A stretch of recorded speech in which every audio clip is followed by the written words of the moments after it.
That's actually Tia. Okay, guys, it's 7 o'clock. Are we ready to go, Teresa? And you're gonna let Sherry in and then we'll go, okay? Yeah. Okay, Sherry is. I'm here. Now, we're gonna, if everybody turns on their microphones, we'll get going. Can you hear me? Yes, thank you. Okay. Yep. You guys good? Okay, I'm gonna call to order the meeting of the City of Cedarburg Plan Commission on Monday, February 7th, or excuse me, 2nd at 7 p.m. We are all here except for Sherry Bublitz, who is online. Teresa, we were publicly noticed? Yes. Thank you. And could I have a motion to approve the minutes of January 5th? Second. Got a motion in 2 seconds? All in favor? Aye. I No one's opposed? Thank you. Okay, at this point, we always welcome comments and suggestions from citizens. If you've got something you wanted to comment on that's not an agenda item, we're happy to let you take a couple minutes, just come up to the podium, state your name and address. If it's an agenda item, why don't you wait till the item on the agenda comes up, and we've got 4 public hearings here, so you might be here for one of those as well, and there'll be time during those. But make certain that you do catch my attention because we kind of got a routine that we go through, and I want to make certain I catch you. Anybody out there? Okay, thank you. We're going to go to 6A. We will open the first public hearing, which is a public hearing discussion and possible action on the request of applicant property owner Faith Lutheran Church in care of Courtney Schuss as church council president for conditional use permit approval to develop an 80 niche columbarium use and structure for their 8.29 acre I-1 institutional and public service district zone property located at N35 W 6621 Wilson Street. And we were properly noticed, Teresa? Yeah. Thank you. Okay, I'm going to declare the public hearing open. And then Mary, could you? Sure. Thank you. This is a pretty straightforward request. Faith Lutheran has about an 8.25 acre lot over off Wilson Avenue in the city. Their building is set back quite internally to that 8 acre site. And next door to the building, kind of on the northwest elevation, the building's at a little bit of an angle. Adjacent to some existing paved concrete walkways that move throughout that property. They would like to develop a total 640 niche columbarium use on that site. Each of the entire project would be phased in using 8 80 niche structures individually. The structures themselves would be constructed with a limestone cap and limestone sidewalls. And then the facades of each niche would be in a granite material. And the manner in which they would display the names and the memoriam of those who are inside the niche is submitted in your packet of information, the imagery for that. So columbarium is a use that is listed in our I-1 institutional and government zoning district. It does come with some specific criteria for on what conditions you can be considered or approved for this use. First is that you submit for the review and approval by the Plan Commission a plan for perpetual care and maintenance of the columbarium and a site plan.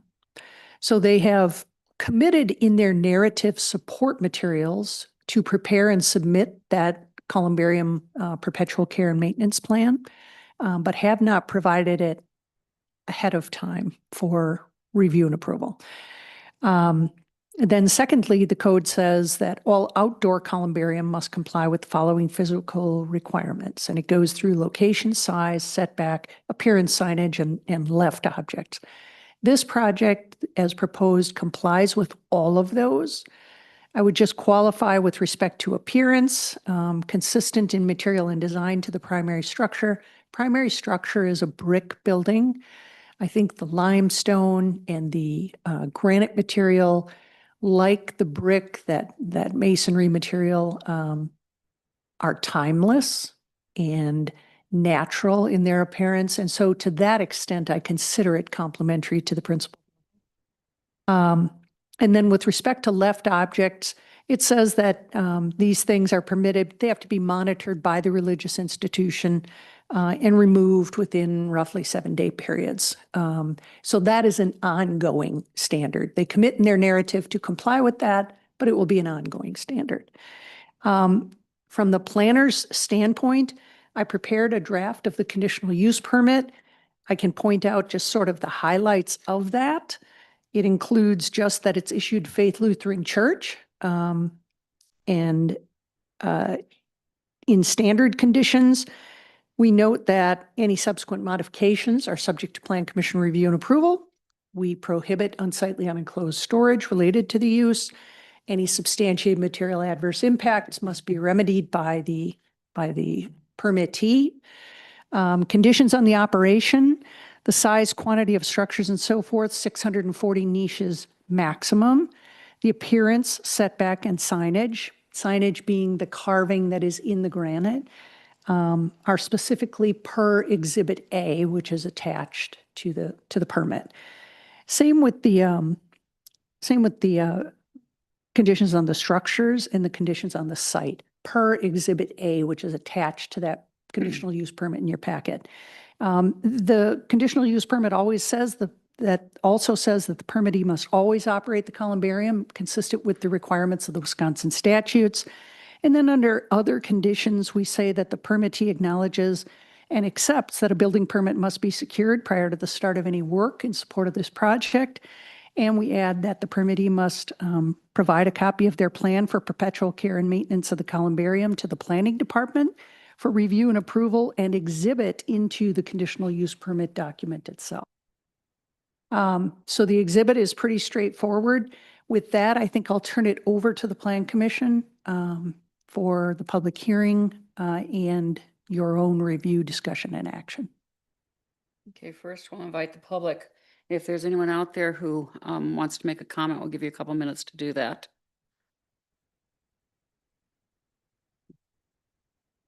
Are you the applicant? I was going to go to you next, so that's good. If nobody's out there, we'll just take you next. Okay, thank you. Just introduce yourself, please.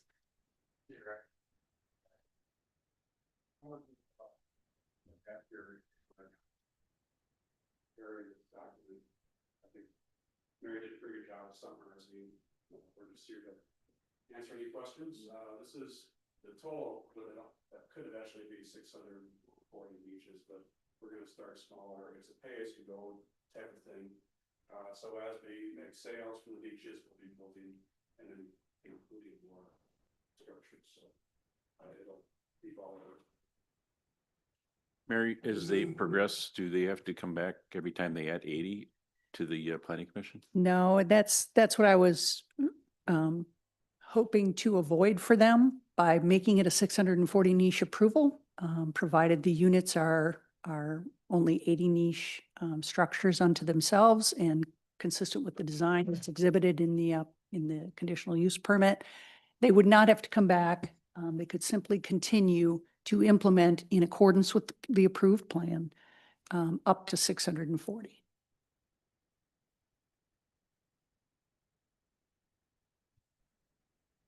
You would. Mary, just, We're gonna do questions in a sec. oh, That was great, okay. great sheet here that I'm really trying to follow. Sorry. I'll come back to you in a second, Jack. I probably should take a motion to close the public hearing then. We'll just have you sit down and we'll get you back up if we need to. Thank you, sir. To close the public hearing. Oh, Sherry. Sherry had a comment. I don't think the microphone is on at the podium, and if this is a public hearing, Oh, I want to be thank able you to for hear catching that. everybody. Thank you. Thanks for catching that. Yep. Okay. Do we have a second? Sorry. We have Okay, and then it's a roll call, Teresa. Aye. Aye. Aye. Aye. I think you're calling on me. Yeah. Yes, sorry. Commissioner Schultz. Yes.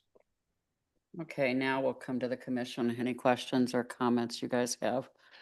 Just a quick question on the perpetual care, Mary. What is that a financial thing? Like, I mean, do they have to put enough money in a checking account that draws X amount of interest to pay for it forever? Is that, I think the applicant can probably explain it better, but that is a component part of it, yes. okay?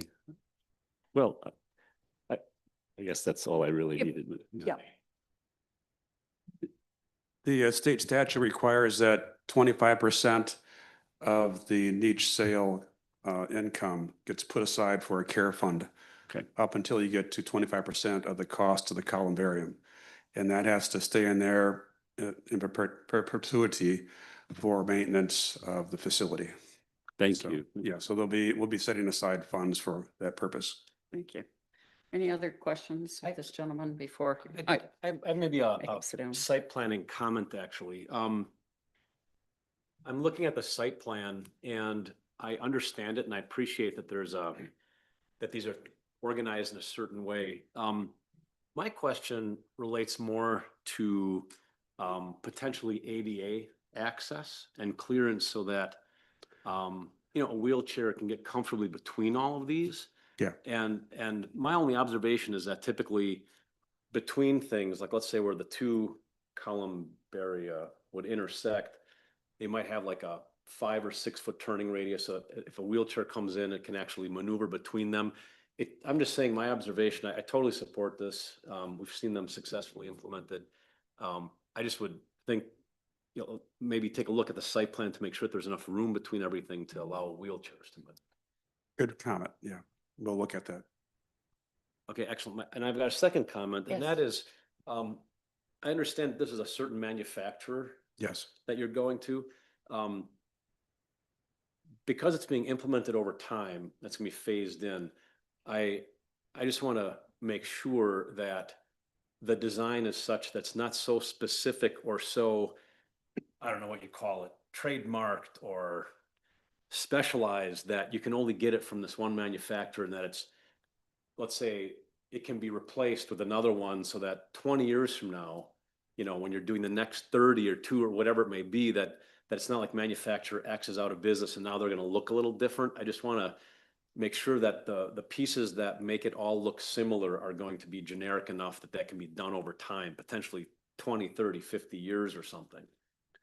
I can tell you that Eichhoff has been in business now for over 50 years, and they have a patent for their certain design. So I'm comfortable they're going to be around. They've got hundreds of installations around the country, and they've been around for decades. So my presumption would be is that they would be here for the long term. They do have a patented design, so you would not be able to get exactly the same type of structure. It could look similar, but if we had to go, our intent is not to go to a different vendor in the future, to the extent that, that would be our hope. I suspect you could get close with another vendor, but we're not intending to do that. But patents only last so long anyway, so. Right. Do you have a projection of what you can imagine the time frame of implementing the whole project could be? Roughly speaking? Beyond my lifetime, probably. It's, we have enough now to build the first one, I believe. And I think we'll probably end up in the next year or two, we'll have the second 80 in each unit, is my anticipation. Beyond that, it really depends on demand. So it could be, 20, 30 years before we get to the full build out, if at all. Anyone else? Anybody want to make a motion? I'll move to approve. With me raised? Let's see. The request for Faith Lutheran Church for a conditional use permit to approve and develop an 80 niche columbarium and structure on the 8.29 acre site with the recommendations included in the planner's report. And I'd just like to add the condition that the planner and building inspector review a site plan that will be ADA compliant. And I ask that you modify the 80 to 640. Yes. Yeah. So 8 of them. Oh, it's 80 each. Okay, so a total of 640. Yeah, that's right, John.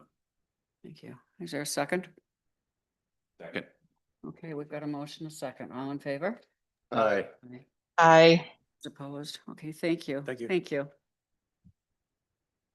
Okay, we will go on to 6B, which is public hearing, discussion, and possible action on the request of applicant Van Nugent, DBA Leesfa LLC for conditional use permit approval to continue the existing restaurant use and a tenant space at Echo Plaza. This property located at W63 N 124-50 Washington Ave is zoned B2 Community Business District. The property owner is Plaza LLC, care of Doreen Worth. And were we properly noticed, Teresa? Yes. Okay, I'm going to declare the public hearing open, and I'm going to go back to Mary. Sure.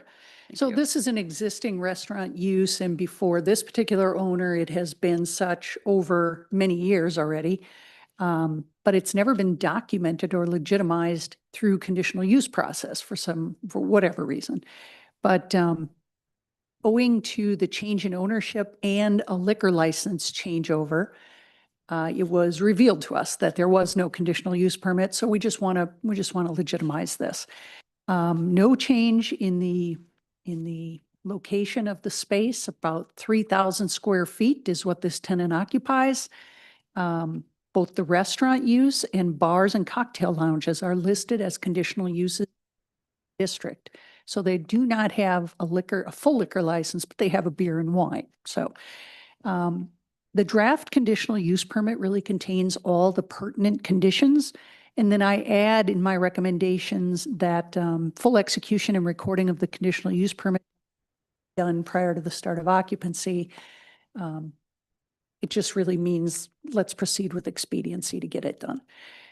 As far as conditions in the document, it really simply says the permit is issued to Van Nguyen as the permittee, and that Doreen Worth, doing business as the Plaza LLC, is the property owner. Any modifications to the use or the size of the occupancy would be subject to Plan Commission review and amendment.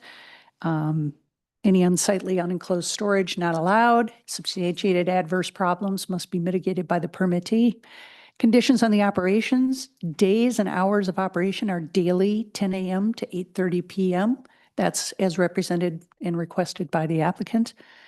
Condition on the structures, there are no other changes approved as a part of this permit to the building, the site, the landscaping, the exterior lighting, the location of dumpsters, all of those things as per existing conditions. Lease faux tenant occupancy encompasses approximately, and that blank can be filled in to say 3,000 square feet in this multi-tenant building. Conditions on the site, no changes. Other conditions, the permittee acknowledges and accepts that an occupancy permit is required to occupy and utilize the space, and no signage has been reviewed or approved as part of this request. So with that, I'll turn it over for the balance of the public hearing and commission's discussion and action.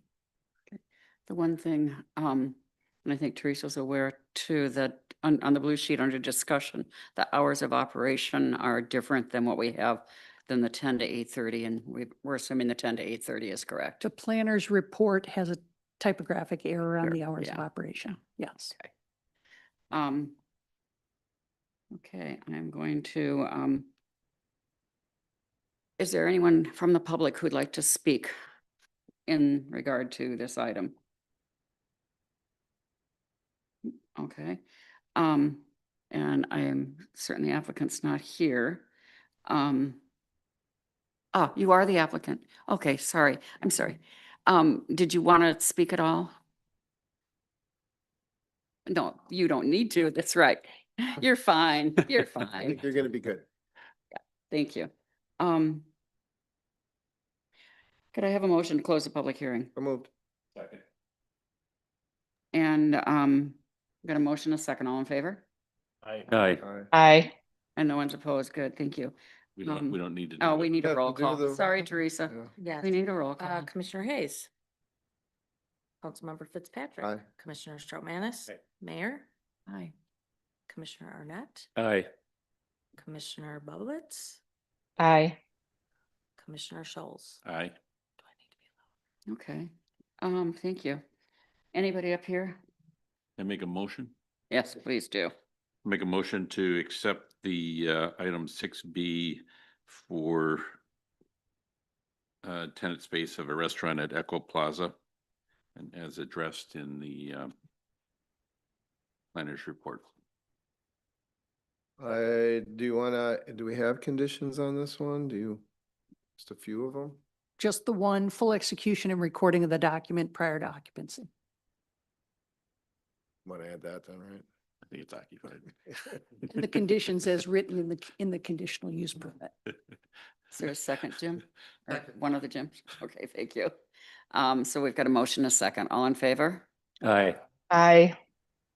Okay, thank you all, and thank you.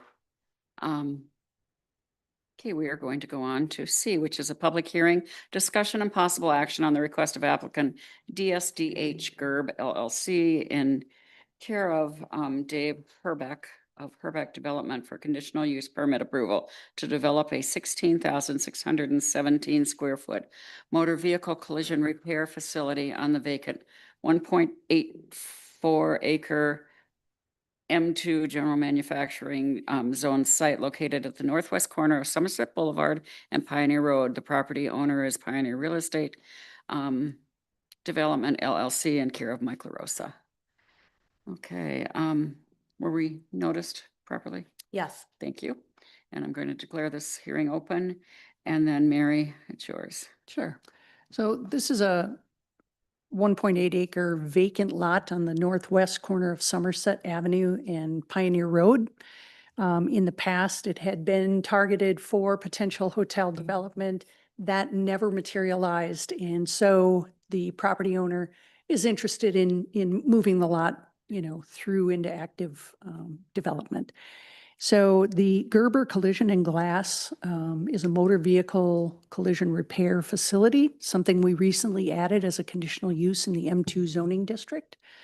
What they're proposing is a 16,617 square foot building.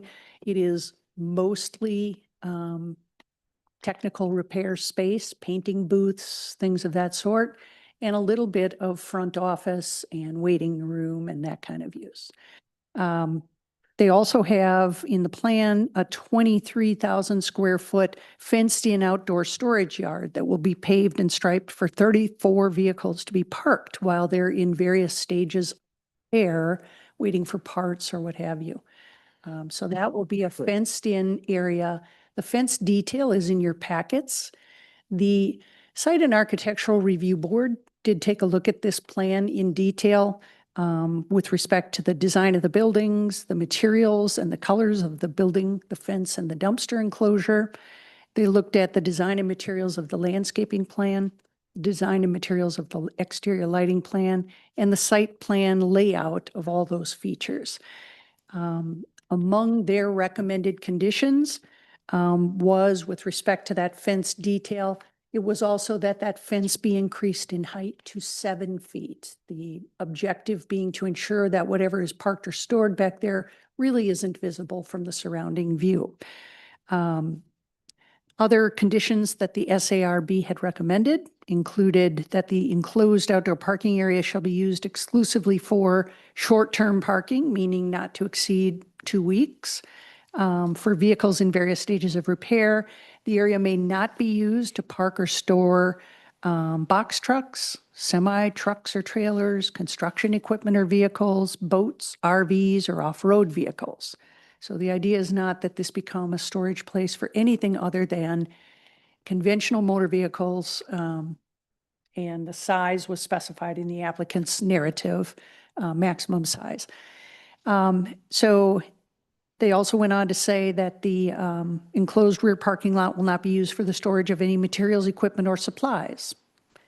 may not be used for the storage of tires, fuel, oil, or auto parts, okay? So it's really not a screened area to disguise kind of the nasties. It is for the parking of vehicles in repair.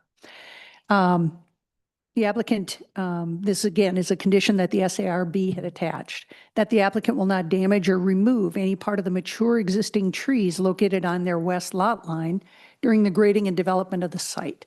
So a big part of the concern was, what is the appearance of just this fenced-in area if we lost that very substantial tree line, which may have been planted by the city back in the day trying to screen its outdoor storage yard next to the railroad tracks. But it has clearly overgrown to probably fall over that lot line. And we wouldn't like to see that go away. So that condition was applied. Then it goes on to say that all areas on the landscape plan highlighted in light green would be designated as mowed turf grass. Right now, that's not crystal clear on the landscaping plan.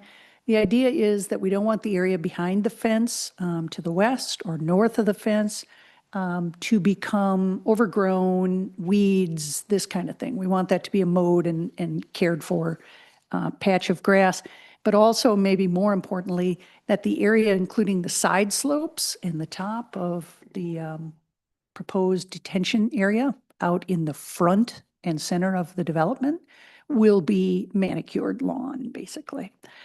And then the SARB went on to say that all light fixtures and posts that weren't given a specific color should be identified as powder-coated black metal finish. And the post top area lights, the mounting height of those should be equal to or less than the height of the building. So the building is 22 feet 7 inches at its highest, and the proposed light fixtures were 27.5-foot mounting height. So they wanted those brought down to the building height. All the fixtures are required to be mounted at a 90-degree angle. That will give the assurance that these give the cutoff effect of lighting and don't spray light out and let you see the source of the light itself. So the applicant has already remedied condition number 6 of the SARB, which was to move that fence back out of the building setback area from Pioneer Road. It encroached a little bit on the original plan. In your packet, there is the updated plan. It corrects for that, so they're good on that front. Then it goes on to say no signs are considered or approved as a part of the conditional use permit request. And now I'm getting out of kind of the SARB conditions and into standard conditions. Condition number 8, applicant to abide and satisfy the requirements of the city departments, including, for instance, but not necessarily limited to, and then you have all the comments received from the various staff there about the site plan. Then, as I mentioned, condition number 9, the fence height would be increased to 7 feet per the SARB review. And they also wanted the applicant to present the revised detailed elevations of this fence, including its top line, its post tops, its color, and so forth, which you do now have in your packets. The SARB did not. So the fence will be black. It does have post caps. It is fully opaque. There's no space between any of the boards. I went on to say in the conditional use permit that the clearance from the bottom of the fence to grade shouldn't exceed 4 inches, just to make sure that we're not getting any view into that backspace. Condition number 10, additional landscaping. This was an SARB requirement. Additional landscaping must be added along the south fence line and the south building facade, specifically including evergreens along the fence and closely spaced deciduous along the building to provide effective screening while still maintaining building visibility in the deciduous trees. And that plan change will be subject to review and approval by the planner. We haven't seen a revision on that yet. Number 11, provision in the conditional use permit document that if any existing buffering on the common lot line with the neighboring property. I feel like the microphone, okay. If those are removed or they deteriorate, the applicant or the subsequent property owner, whoever that might be in the future, will be obligated to establish new enhanced screening on notice from the city. So that that covers the potential for loss or deterioration. The applicant to consider the implementation of signage or other forms of architectural treatment on the southern facade of the on the east end to break up its somewhat plain presentation. Revision subject to review and approval by the city planner. So that is that south-facing elevation furthest east on that wall. They were concerned that there's just no architectural interest up in that upper area and thought maybe a sign would be a suitable solution. I haven't seen a revision, but that would be a condition that we'd have to work through with the applicant to include it in the final set of plans. That number 13, the rooftop equipment, typically rather intensive for an auto repair facility, although the applicant is here and I'm sure he will tell you that these are really state-of-the-art paint booths that have minimal exhaust demands or air exchange demands. But still in all, the requirement would be that the plan for this screening is subject to review and approval by the city planner prior to installation, and that the applicant is guided to choose the least tall HVAC so that the screening that has to be done is least impactful. Then number 14, that the applicant is required to landscape all the parking lot islands in that rear yard area and to place a deciduous tree in the westmost island of that back area. So then really we jump over to the conditional use permit itself, and that contains all of these pertinent conditions. It goes on to talk about the conditions on the operations, such as the approved hours, Monday through Friday, 8 a.m. to 5 p.m., Saturday, 8 a.m. to 1 p.m. The limitation on the operations to include services like vehicle body repair, frame straightening, fender and bumper repair, vehicle painting, paint repair, in-store and mobile glass repair and replacement, calibration and alignment services, et cetera. But it goes on to say it does not include any tire sales or service or services related to engine repair or maintenance. So there's no oil changes, there's no tire replacements, there's no tire sales, that kind of thing. That the enclosed outdoor parking area is exclusively for the short-term parking, not of big vehicles, just the ordinary standard fare. Or for, and the area is not included for storage of materials, equipment, and supplies. Conditions on the structures per Exhibit A, which is included in your packet. That is the architectural elevations as updated by the applicant. There was, in the original review, some inconsistency between the renderings and the architectural elevations. So now the elevations speak, okay? Conditions on the site, full compliance with Exhibit A. All areas on the landscaping plan are to be designated as mowed turf grass, including everything around and the slopes of the pond itself. Other conditions, permit has to be fully executed and recorded prior to issuance of a building permit. All the recited staff comments as set forth in the planner's report to the Plan Commission dated today's date must be satisfied prior to issuance of an occupancy permit. Light fixtures and posts will be powder coated black. The height will be taken down to 22 feet 7 inches, and they must all be mounted at 90 degrees. No signs have been considered or approved as a part of this request. So that really summarizes everything that's at hand in this ground-up development of the vacant site. I'll turn it back over for completion of the public hearing and the commission's discussion and action. I'm going to see if, before the applicant comes up, we're going to see if anybody in the audience has a comment. And I don't think so. See. We'll ask the applicant to come up if you'd like. Good evening. Dave Herbeck, 2601 East Gatewood Drive, Appleton. I'm the developer for Gerber for this particular project, which we've been talking about for quite some time. We touched on it a little bit at Plan Commission at the text amendment. I tried to answer as many questions that have come up along the way in the plan of operation. So hopefully we hit some of those. I can answer anything you like. If it's operationally fine, site plan fine, architectural, I'll do my best. We'll wait for just a minute. Okay. If that's it at this point for your presentation, then, oh, you don't have to go away because I know these guys will ask you a question. I'm just going to ask for a motion to close the public hearing. So moved. Second. You got a motion, a second. Teresa? Commissioner Hayes. Aye. Councilmember Fitzpatrick. Aye. Commissioner Strovenis. Mayor. Aye. Commissioner Arnett. Aye. Commissioner Bublitz. Aye. Commissioner Schultz. Aye.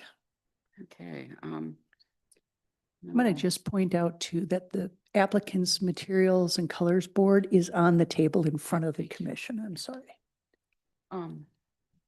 Any comments or questions up here? I mean, just one for me, if I may. I mean, there's a lot of conditions on here. I'm just wondering if the applicant is fine with anything on here. Do you take issue with anything? I don't think there's any issues really. A lot of this has been going on for several months, just something comes up and let's tweak this, tweak that. So I don't think so. I think everything's been fine. Mary's been great to deal with. The department heads have been great to deal with. So, it's a complicated site for a lot of reasons. So as issues came up, we addressed them, and everything that's on here is, it's not going to affect the operation. So as long as that's the case, we're okay. Great. Anybody else up here? I did have a question. So the SARB came back with a recommendation to put some signage on the south elevation. Right. And I think there's a lot of nice materials on this building. I think the front entry with the brick looks really nice, but the south end where most people will drive past is a little bit plain. Do you have any plans to add something to that? Well, I mean, if signage is indeed something that'll fix it, I'm sure Gerber want more signage, but if there's another element, we can put it on there and see what it looks like. If there's another element to wrap around that corner a little bit, that's okay too. So we'll just get that to staff. A lot of times the architects will just put something down and they really don't know what they're drawing.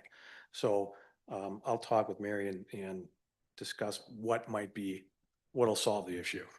Right. And That's there's no windows or doors on that side. And I imagine that's Right. Functionally, yes, there actually was an overhead door on that side. We removed it early on when we changed the site plan around just to not have a door on Pioneer. You guys are good with that, right? Great. With Mary? Thank you.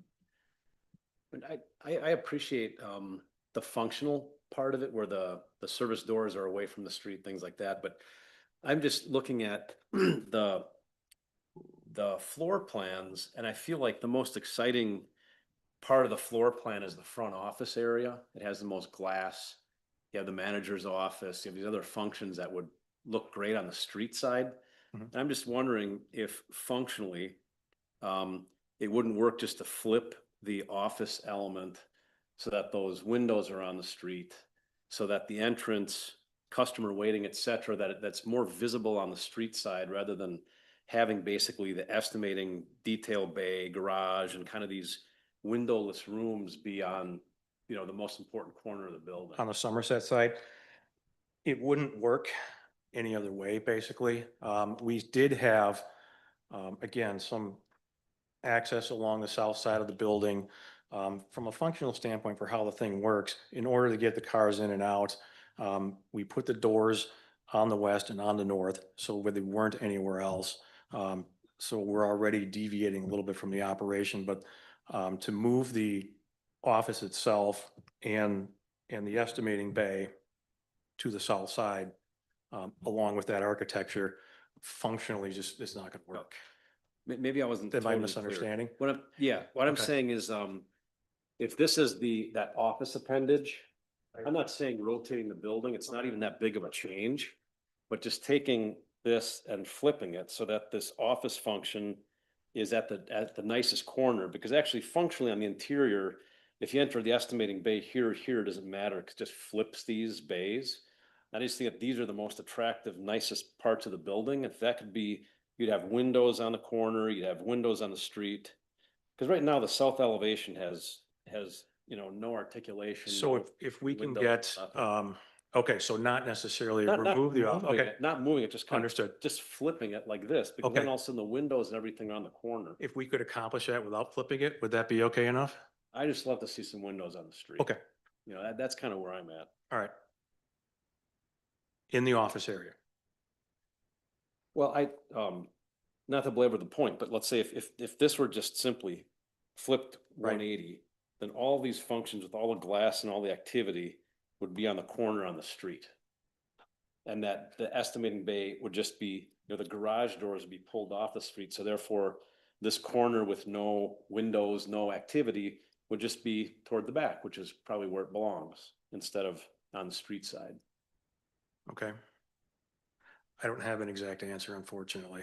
I just think, I mean, you know, Mary, I think that the SARB and also, I'll say that on my I will officially say that I think the south elevation is unremarkable to the point of, I don't think it's appropriate for Pioneer. You know, like this is an important street. I think it can do, I think just some very simple things could make this, you know, really a lot better.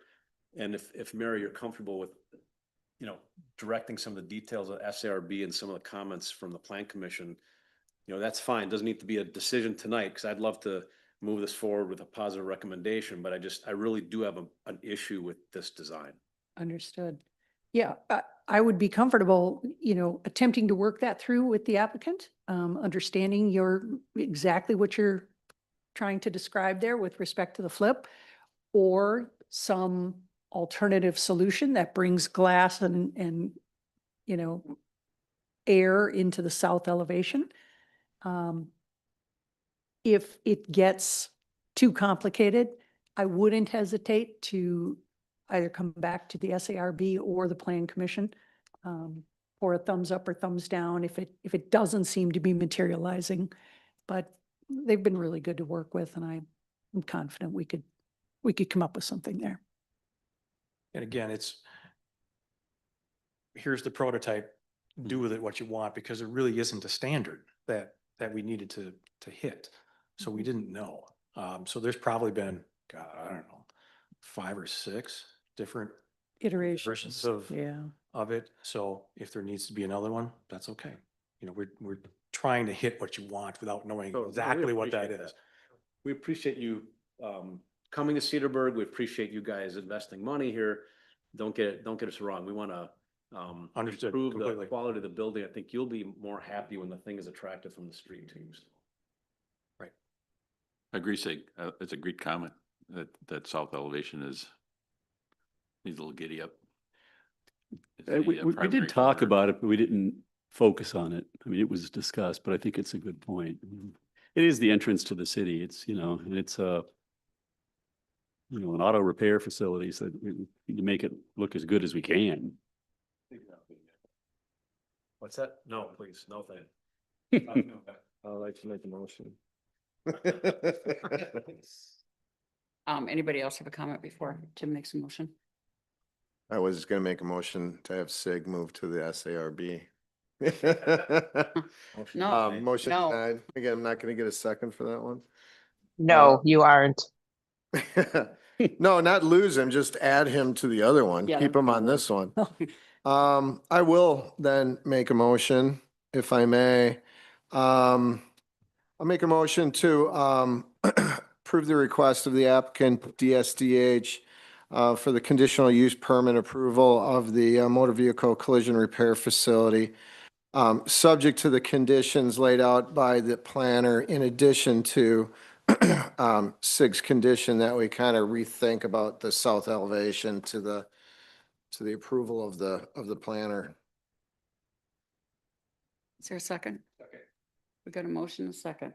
And- All in favor? Well, and just for discussion, Yeah.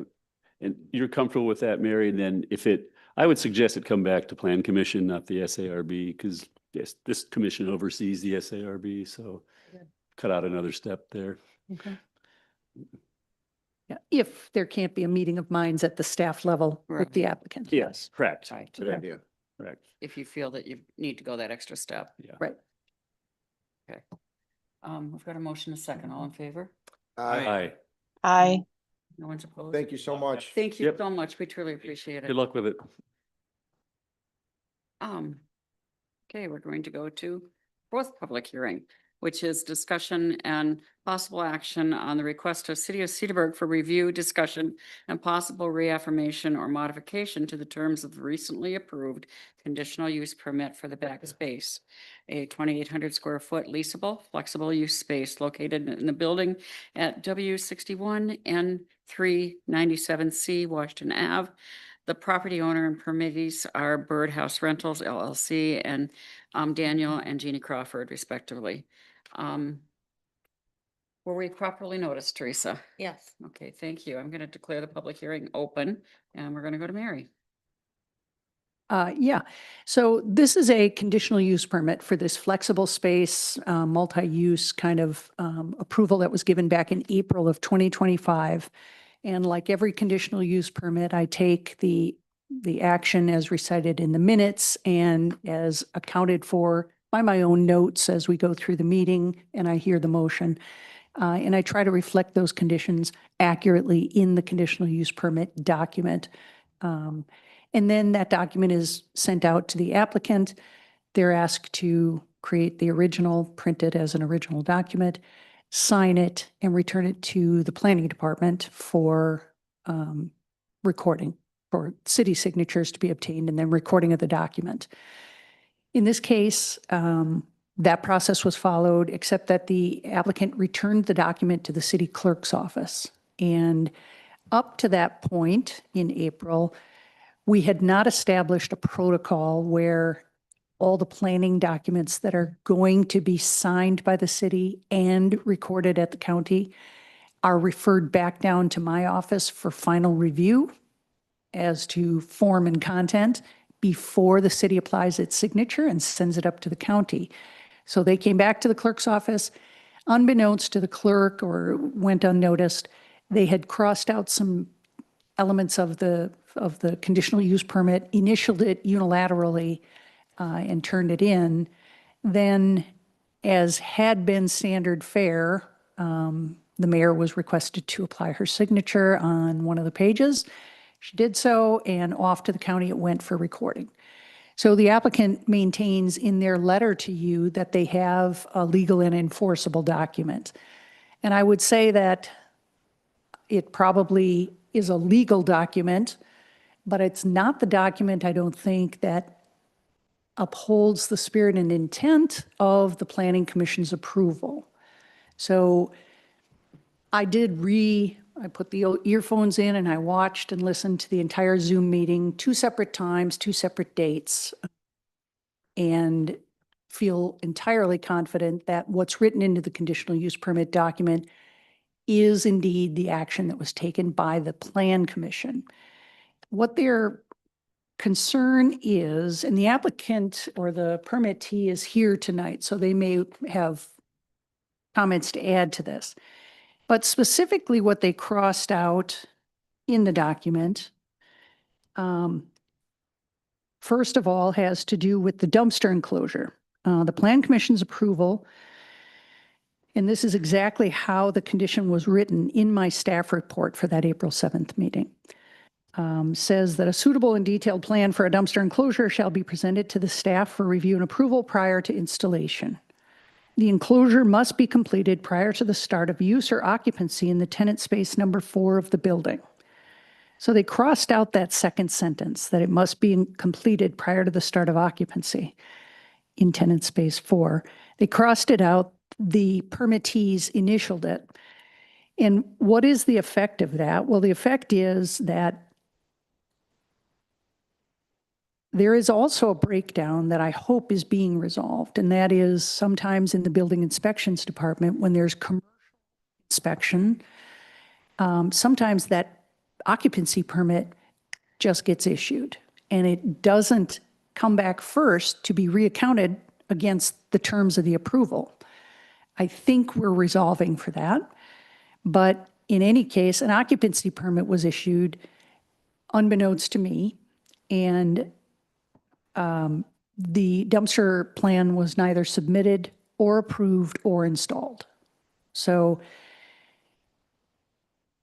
in October, I reached out to the applicant asking them, how are you coming on that dumpster plan?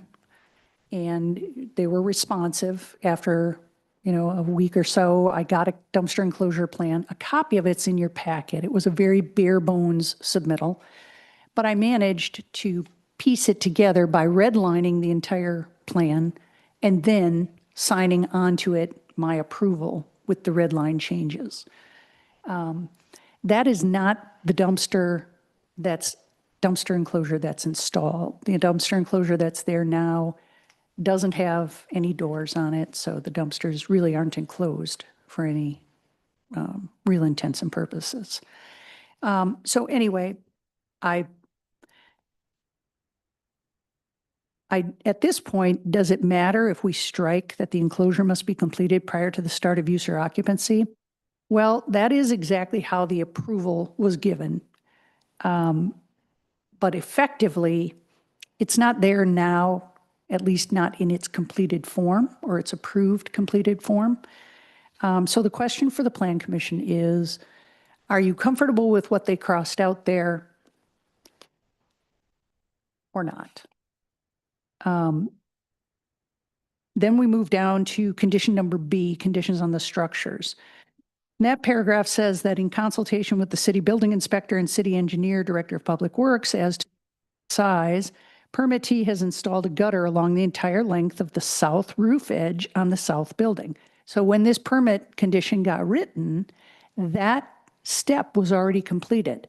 The applicant had already met with the building inspector and the city engineer at the site and was told to install this gutter with downspouts. And yet the downspouts end up turning straight out to the south, which guides the water directly to the neighbor to the south, which is, it's that neighbor's comments at that public hearing in April that precipitated this condition at all. They complained that water is being diverted and traveling directly onto their lot from a very large roof area. So that condition hasn't improved much. The gutter is definitely there. 3 downspouts, one in the middle, one at each end of the south roof line. But the center downspout just turns and shoots water directly to the south. So at least that part of whatever the gutter is capturing is still traveling onto the property owner to the south. So what they had crossed off was the part of that condition that I wrote that says, thereby preventing this water from landing or flowing onto the neighbor's property located directly to the south of the site.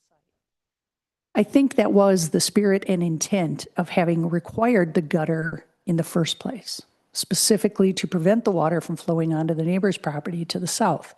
And I heard it come up again as I listened to the recording again. So the question for the Planning Commission is, are you comfortable with that sentence being stricken or not? Doesn't say anything like all the water or anything like that. There's no. In talking with the building inspector and city engineer about it, the proper solution ideally would have been to have that water diverted into a collection system, have those 3 downspouts collected in the lawn area that this permittee owns next to the building and sent out to the street. That's not a simple or inexpensive solution, so I don't know if it was articulated when the inspector and the city engineer met with the applicant to go over the gutter and downspout plan. So I'd like to make a comment on this. Go I ahead. specifically remember this meeting. I remember this whole issue. I remember the neighbor coming. I remember the applicant being agreeable to having the gutters put on. And I know that it was specifically to eliminate the flooding of water into the neighbor's yard, because I remember it being a pretty significant issue. And I remember the applicant being very willing to say, yeah, I'll work. It seems like they weren't working well together. Everybody came to the meeting, everything was agreed upon. And I felt like, okay, we have something that's going to move forward here positively. I do not think that any strikeouts on anything that is presented from our plan commission or from Mary should be, striked out by any applicant without having any discussion about it, regardless of what happened. The city hall is a group of people that are all humans. So this fell through the crack. I get that. But I personally am not comfortable with any strikeouts on anything and being agreeable to that, because I remember this meeting very specifically. And I don't think it's right that there's been a desire to cut corners or do what the applicant wanted instead of what the plan commission asked for it to be done. Thank you, Sherry. Mary, did There's you want to? one other one, right, Mary? There's a The third landscape plan? strikeout, and this one, I feel like the condition is absolutely correct because it's exactly as it was written in the staff report on the April 7th, 2025 meeting. And I heard twice, re-watching the Zoom and listening, that that condition was made a part of the approval. So that's a condition that's significant, that staff review and approve an interior parking area landscaping plan consistent with section 13-182 of the code, such landscaping to be completed not later than October 31st, 2027. That section of the code is exactly what section I will review and approve a landscaping plan based on, because that's the section that specifically regulates parking lot landscaping. So that's why it's written exactly like that. So that really is kind of the summary of the changes that we're trying to resolve for, whether the Plan Commission accepts these changes. Do they alter the spirit and the intent of what you approved? Or very literally, are you comfortable or not comfortable with the language changes made? Before we go to any, I'm not. I'm done. Okay, before we go to any, the next step would be any public, commenting before we go to the applicant or owner. But I just want to comment on the strikeouts as well. A strikeout, unless it's mutually initialed, in other words, both parties initial, it's not viable anyway. So that's it. That in theory is a non-issue. Yeah, I would like the Planning Commission to resolve for what you want to do about this. And then we will pursue the legal opinion about how to accomplish that. Okay. I know Jeannie's here. We will have you come up, but if any other members of the public would like to comment, this is your time. Are you Jeannie? Oh, I'm sorry, Heather. I apologize. Just your name and address. I'm Heather Vetter, W61 and 383 Washington Avenue, Cedarburg. I'm the property to the south that has been flooded. I want to speak to the fact that the crossouts, while all well and good, my property is still being flooded.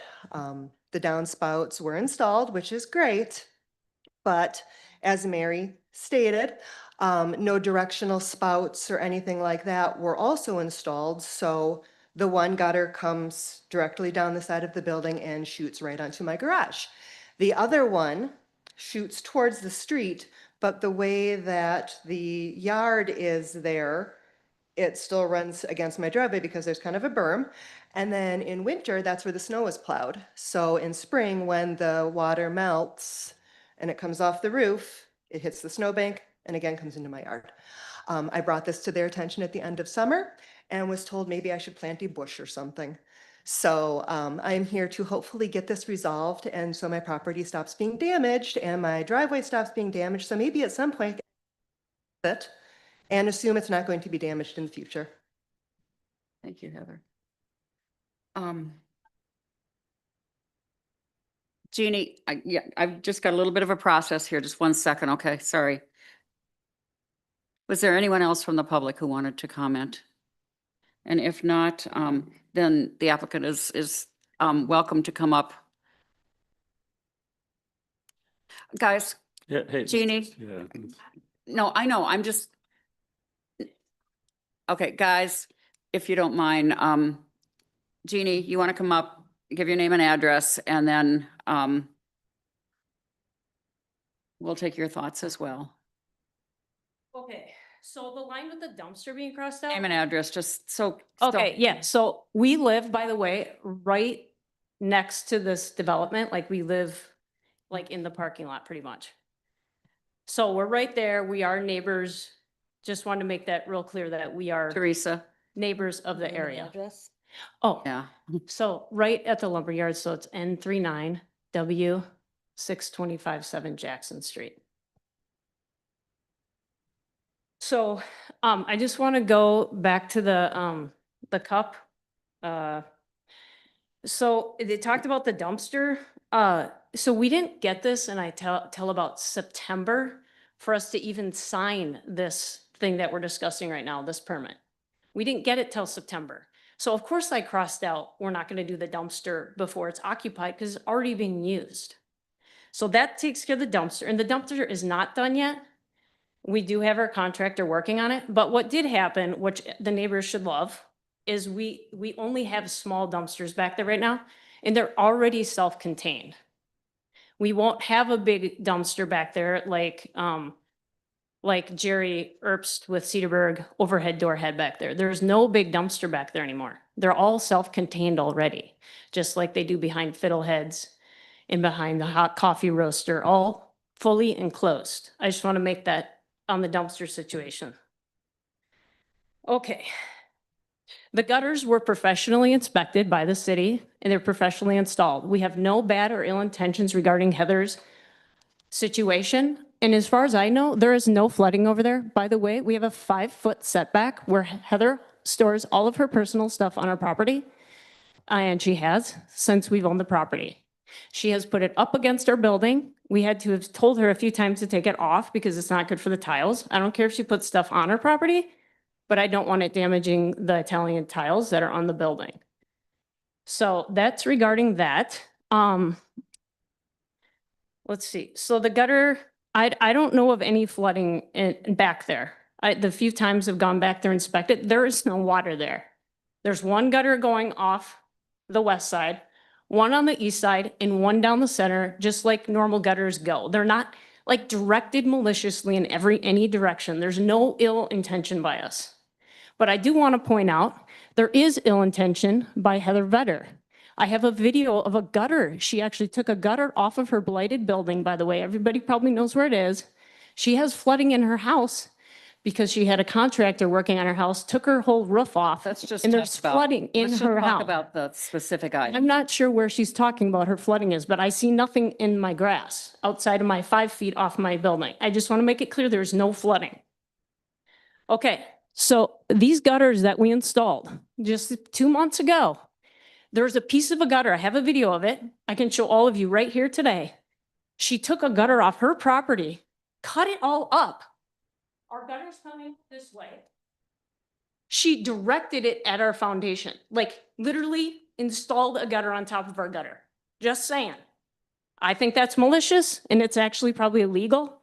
Okay. you Just know want to what? We- point that out. We should probably. This all falls within it. The acorn has landed.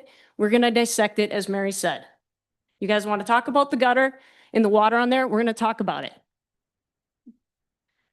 Okay. The other things crossed out, we had numerous things changed before we sent that back to Mary the first time. Our names weren't spelt correctly. It was the wrong address. And there were some other small things that were corrected. And we didn't try to maliciously send this back. We were like, just give it to the gifts, give it to the clerk. And then we don't have to go back in Mary's office. There was no ill intention. One of those things we crossed out because it said, I'm supposed to control where the water goes like I'm God. So obviously I'm not going to control every drop of water after it hits my ground and where it goes.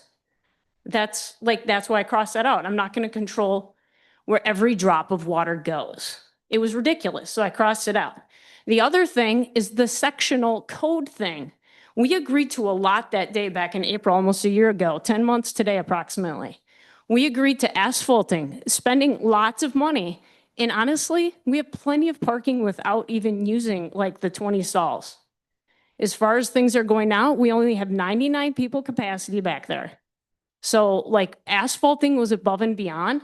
And then when she added, you have to do section, blah, blah, blah, and then report the landscaping. I already gave like in August of 2024, we gave to all of you guys, and Mary specifically, I spent months working and showing her my plan. Here's my green land, here's the parking. So everything seemed pretty fine back in August and even up to like January. So that's where I'm at with all that. I don't want a big bill with everything that section says we have to do. I'm doing my best to deal with Heather, and that's about all we can do. So that's where I'm at. That's why everything is crossed out. I'm being very clear as I can be. Thank you. I'm going to, Jeannie, I'll have you stay up there because I'm sure there'll be some questions. We're going to ask for a motion to close a public hearing. So moved. Second. Oh, Okay, we got a okay. motion in a couple of seconds. Teresa? Okay, roll call. Commissioner Hayes. Aye. Councilmember Aye. Fitzpatrick. Aye. Dennis. Aye. Aye. Aye. Thank you. Okay, commission. Comments, questions? Well, I agree with Sherry about the unilateral initialing of a document, and I don't believe it's enforceable without it being counter-initialed by the city. Mm. And, you know, I don't know, I mean, we've got people with construction background here. Can't you just put for lack of a, you know, that black pipe and just run the gutters into that and run it out toward the front where I mean, it seems like it would be a relatively inexpensive fix. Wasn't the conditional use, wasn't it subject to, wasn't the applicant supposed to work with the engineer and the building inspector to look at this and have ideas? Is this what Mike and the bill, I mean, is this what they came up with? Is it what this should look like? I honestly wasn't part of that whole meeting, and everybody's a little bit vague about exactly what the prescribed plan was supposed to be. Because that's the only thing I'm somewhat sympathetic with. Everything else, we should just revert back to what we approved. Because I listened to the call like you did. The landscaping thing was clear as day in there. You know, the dumpster enclosures, I don't know what self-contained means, but I leave that up to the staff and the city planner to figure that out. I See the same thing every. Yes, I mean, these are all just very typical things. So, you know, I just quite honestly, this is not a good use of this commission's time to go through stuff that we've already debated ad nauseum, and we're doing it again. And it's just really frustrating from my perspective. So notwithstanding, you know, I thought that the whole downspout thing was gonna work with city staff and figure that out. I guess it's he said, she said. I don't know really what we should do about that, but I'm not sympathetic at all to any of these other issues. Anybody else? Thanks, Jim. I mean, you guys intend to finish the dumpster enclosure, right? Yeah. I mean, do you have a time frame for that?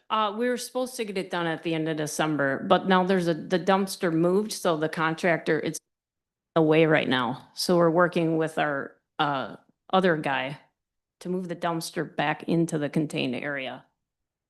And do you have an idea of how much time? It'll just You- take them a day, like a day. I mean, if it were by June 15th or something like that, which gives you a little bit of relief with the construction season coming up, et cetera. Yeah, I'm not worried about the dumpster. I mean, if I really had to push shove, I could probably get that guy to move it tomorrow and get it done. Then let's do that.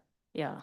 Well, But I the think- dumpster's not completed. There's no gates There's- on the well, I guess dumpster. I'm- It's half done. There's 2 walls. Yeah. Yeah. What I'm Well, What I'm trying to do, Gene, is just figure out, what's resolvable and put some timeframes on it, just so that there's closure, because otherwise open-ended things aren't good for anybody, Right. right? So I mean, Right. do you guys feel like again, I'll put it out there, by June 15th, you could have it done per the plan? yes. Yeah, easily. So Yeah, I think you're being a little generous, Sig, but, I'm just but I'm trying- just I'm trying nitpicking to- here on that because, Well, whatever. This was approved in April of last year. and in theory, I don't disagree. we have the same, I'm sorry, I'm. interrupting you. No, I'm just saying, so what is I'm gonna try to just take these one at a time, if there's any resolution. So dumpster enclosure, what's appropriate? It's winter now, but I mean, it How about 90 days? Thanks. you guys do it in 90 days? Yeah, Now, that Yeah. would include getting it improved. It's gonna have doors. and it's already been The approved. entire plan is approved. It needs to Yeah. be built as approved. It's literally already being built. It needs the doors now. Oh, so 90 days, Yeah, you guys are cool with that? yeah. Okay. The middle, yes, Great. the middle gutter thing, it seems like that should be directed toward the street or something instead of, Well, let's take the second easiest So- one. then. okay. Okay, go for I it. mean, what does the commission feel about the interior landscaping? Was supposed to not, by no later than October 31st, 27. So it's my Just giving you understanding, time till next year, because it was how you guys are gonna lay out the entire. so we parking already lot. gave the layout and the drawings and architectural drawings were already given. That was what we were gonna do the plan by. Okay, Like, we were gonna asphalt, we already have the drawings. They were given in August of 2024. so then complying with the conditional use permit as it is now would be through October 31st, 2027. It's the complying with that code. It's very strict. Okay, Just to clarify, the exhibit also did not get attached to the document before it was sent up and recorded. So that's a problem. We have to get that exhibit back together with the CUP document. But the exhibit shows the layout of the parking. Within that parking field, there is a minimum required percentage of area that has to be landscaped. That area is not shown on your plan and how it's going to be landscaped. So that's the plan that. we There's have some not seen. landscaping on there. I thought I put it all on there. No Like need, by the dumpster and then along the edges and then in that one corner of the building and then up front by SBR and then the north side to some level. yeah, the perimeter landscaping, the perimeter green belt is one facet of a site plan review. But within the field of parking itself, that section of the code, section 13182, prescribes a minimum percentage of the parking field that must be green space. And that's the plan that I haven't seen. Okay, but that's going to interfere what was already okayed because then I might have to get rid of a stall. I don't know. Then if it's down to 52 stalls, is there going to be a big commotion? So I don't really want to go backwards in time. Like they said, I don't want an open end thing to my landscaping for 20 years or 3 even, or even, I need a plan that's doable. And that's why I gave you the parking plan and all of it ahead of time. So I thought that was my plan. I haven't gotten anything since August in terms of plans. Right. You haven't submitted anything to me. Right, I've gave but- it in August of 2024 is the plan I'm going by. Whether it meets I'm that going by code, the I don't know. That's April- why I don't want to follow that code because then it might mess up. All, is that going to require us to come back to the city? Present an interior parking lot landscaping plan, We need and that. we'll work through whatever it is that you're worried about, losing a stall or anything like that. Okay, the other thing I was worried about, curbs, like placing curbs and stuff. If you read that section in detail, it's very costly. If I were to do every little thing on your code section to the parking lot to code. The condition didn't require that you put curbs in. Well, the code says stuff about curbs. It says stuff about putting a gutter system in for water direction. It has a lot of other details that would cost a lot of extra money that I didn't want to commit to because what I do value is my word. rather than cross stuff off, you need to work with staff on these issues. Mary would be more than happy to, if you have some questions about curb or this or that, work with staff. You don't cross stuff off, initial it, and see if you can get it submitted and go to the state. It's. There was you- no you were at the malicious meeting, You intention. know what the intent and the spirit of what was passed there. And a lot of what you're saying just sounds disingenuous to me. It sounds like you're frustrated by the code that's in place, and that's unfortunate, but that's the reality. Well, that's your opinion. It's quite contrary and exactly the opposite is how I feel. Which is what? Questioning the minutes and what happened that day and what was written on a piece of paper.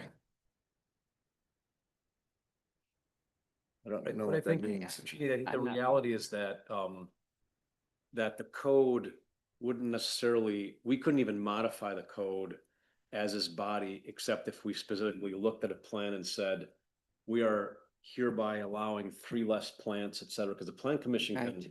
allow modifications of the code, but we can't just kind of wave a wand and say, you don't need to comply with code. It can't, it's not even like procedurally possible. Like, we have to react to a plan. So if you guys have an issue, and I totally agree with this, is that if you guys have a specific issue with a part of what the code requires, then bring it back and we will totally treat you fairly and look at all those details. But I think that to have kind of a blanket, reaction that code is too difficult to comply with, that's just not. So can't- we can't- viewed it the other way around, like when you put the code in there, that you were maliciously trying to get me to do 20 other things that I didn't That's agree not to how that we night. operate. That's Okay, not how that's we operate. what it felt very sneaky to me. And we didn't try to sneak anything past you. Honestly, didn't want to go back and talk about it anymore. Just sign it. If they agree to it, fine. If they don't, I don't know if I'm going to sign it. And that's Okay. how I felt about it. Okay, we need the landscape plan, correct, Mary? Yes. Okay, we need landscape plan. That's just cut and dried at this point in time, so we need that. Go ahead. Can I, Sid, can I just make a please. suggestion? Because I'm empathetic to the neighbors. I'm totally empathetic to you guys. I understand everything, but I'm also not an engineer. There is an existing condition there that was historic, where water was shedding off of that entire face of the building. That was historic for I don't even know how many years. Mhm. That water went somewhere. At the plan commission, we were trying to reconcile this neighborly called dispute of where this water was going for years by making a suggestion that, hey, your neighbors have an issue, you're asking for something, in other words, a conditional use permit. Why don't you resolve this historic problem of this water shedding a certain way? Is this something that we could ask the engineer and you, more specifically the engineer, to look at? Because if the engineer was present and understood what they're doing, and if it wasn't done correctly, I mean, was there an understanding in the field? And does it achieve a reasonable person approach here that you may not be able to resolve the 100% issue because it's historic, but that there's some attempt made that's acceptable to the engineer? Is that something that we can maybe attempt here? I think that is how it was supposed to go in the first place. Okay. I think, again, I wasn't part of that meeting or conversation. I think you met in the field. But the idea was not just to require the installation of the gutter and the downspouts, but to also manage the outflow of Vertical water water. from those downspouts and guide it so that it's no longer, maybe not 100% avoiding the neighbor's property to the south, but substantially improving the overflow of water to the neighbor's property to the south. That was my understanding of how it should have gone. I think we can accomplish that. And our engineer would have provided suggestions. I mean, as you just said, Yep. so. Yeah, it but I would don't have know how left much it open. conviction they gave. When you met with them, did they say you must guide the water when you get to the downspout? You have to turn it this They direction, just, or you have to. Danny was there, but they just did whatever they do with houses. I honestly, there's no water back there. So any water I know of, it's coming down on our property and going down the hill in general. I don't know of any problem with it, water sitting on the south side of our building. Well, if you go there and there hasn't been rain lately, then you're not gonna find, you know, this is gonna be for those periods of time when we get a whole bunch of precipitation or it's springtime and a bunch of snow is melting. So it's not every day that, you know, it's gonna be needed, but it's for those few days a year. And unless you go back there during that time, then I'm not sure that observation is all that helpful. Right, I don't know. I mean, better, is there a pile of water in your yard on the south side of my building? Okay, I'll take a look. I've never noticed, Well, but there's a just- fence there and there's my big Correct. building, but I've never You know noticed what? the problem there. Yeah, Yeah. we're not going to keep going back and forth. Well, it strikes me that the middle gutter is aimed at the neighbor's house. That could be directed either to the front or the back, whatever the grade is, probably the Probably front to of the the building. east, yeah.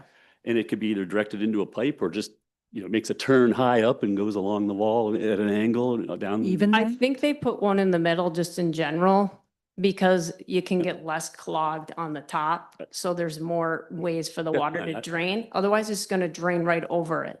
And maybe John. maybe they put the gutter in such a way where most of the water is coming off, you know, just High put in it like center. this, so most of it's going to I the think side. Don had a suggestion here.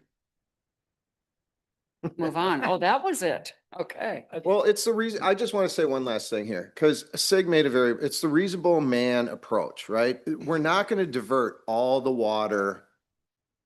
You know, it's not reasonable to think that we're going to divert all the water such that none of it goes into the, it's just not reasonable. If what is installed there, according to the city engineer, adequately diverts most of the water or whatever that standard is, I think that's what we're trying to accomplish. Is that fair to say? I'd like to follow the city engineer's suggestion, whatever that was. All right, so where are we? Well, yeah, I mean, is the action item to just reaffirm the original conditional use? If that's your intention, and if that's what you make a motion to do, adopt a motion to do, I will go back to the city attorney and ask him, what steps do we need to take Mhm. to ensure that we have a legal and enforceable document that represents the terms of the approval, that accurately represents the terms of the approval. And whatever those steps are, we'll follow through with. Okay. So I'll make a motion to reaffirm the terms of the conditional use permit, subject to what the planner just laid out, that will include another look-see from the city engineer with regard to the water, the gutter, the water situation back Do there. you want to put a deadline on the enclosure of X number of Yeah, I days? was gonna say a friendly amendment, 90 days. Sure, Sounds like- give them 90 days for the dumpster enclosure. Okay. And we want our city engineer to go out there just as soon as he is available and you can make yourself available for it too, I'm sure. For the dumpster or? No, I'm sorry, for the water, for the, Okay. for the drainage. Downspouts, sorry. I'm sorry, for the downspouts. So for the drainage. And also the expectation is then that you will submit a landscaping plan, or Yes. at least come in and, Talk about I mean, these. something you like saw what a that. simple dumpster enclosure Yeah. plan I was reasonable enough to accept and approve. Do we want, Mary, would you, I want to work with everybody who comes through. would you like the same 90-day deadline on the landscape Yeah. plan? And just- And I, just following up where Mary was, I would hope that it would be a little bit more structured plan than what Mary needed to go back in and restructure on that red ink drawing. Because as you said, you've got something already that was submitted Yeah. a couple of I have years an ago. architectural drawing of all of it from 2024. Okay, so if it complies with what you've heard here, then Yeah, Okay. it might. I'd have to add up the square footage or paid another person to do so. Okay, so we have a motion. okay, we've got a motion. I'll second that We have a motion and a second. with the two amendments. that With 90 the, days. yeah, subject to the changes to the 90-day grace period. All in favor? Aye. Aye. Okay, no one's opposed. Okay, thank you. Thank you. Okay, we are. Who's done? We're gonna go to 7A, which is review and discussion and possible action on the request of the applicant, DSTH Verb LLC for sign code waiver to permit a ground freestanding sign that exceeds the height and size limits of the code, and it contains off-premises business identifications. The proposed new sign replaces an existing sign on the property located at the northwest corner of Pioneer Road and Somerset Ave. This M2 General Manufacturing Zone property is owned by Pioneer Real Estate Development, care of Mike LaRosa. Mary. So this lot that the Gerber Collision and Glass is proposing to develop on was only platted. It was carved off of the lot directly north of it back in 2024. And prior to that, the property that has La Rosa and Zern on it had frontage that went all the way down to Pioneer Road. Most of their frontage was Somerset, but they touched on Pioneer Road. Their addresses were assigned using Somerset Avenue or using Pioneer Road for Zern and for La Rosa. And those are the kind of companies that would suffer a great hardship if they were told at this juncture, hey, it's time to change your address. So we don't want to do that to them. We want to allow them to continue their Pioneer Road addresses. The Gerber property building will be assigned a Pioneer Road address. And with respect to this sign, so there's an existing freestanding sign on this vacant lot that does represent Zern and La Rosa. And they propose to take that freestanding sign down. Now, because the code says no off-premises signs are permitted, and because the code limits the size of this freestanding sign and the height of this freestanding sign, the applicant is requesting or appealing to the Plan Commission that there's a hardship situation here that we're trying to mitigate. And that is they're trying to put all three businesses now on one wayfinding sign, meaning something you can see from Pioneer Road that clearly tells you that Zern is here, La Rosa is here, and Gerber, who you can see pretty well, is also here. So to accomplish that, they need a little bit more square footage, a little bit more height. And it looks like the location of the proposed new sign is a little further west on the lot than the existing sign. I almost wish it was as far east as practicable, just to ensure that people are catching that Somerset Avenue tie-in for those other two businesses. But really, from the planning perspective and given those circumstances, I'm not raising an issue with respect to this waiver. I am recommending just two conditions would be applied, and that would include the applicant has to secure their sign permit before the start of construction or installation of the sign.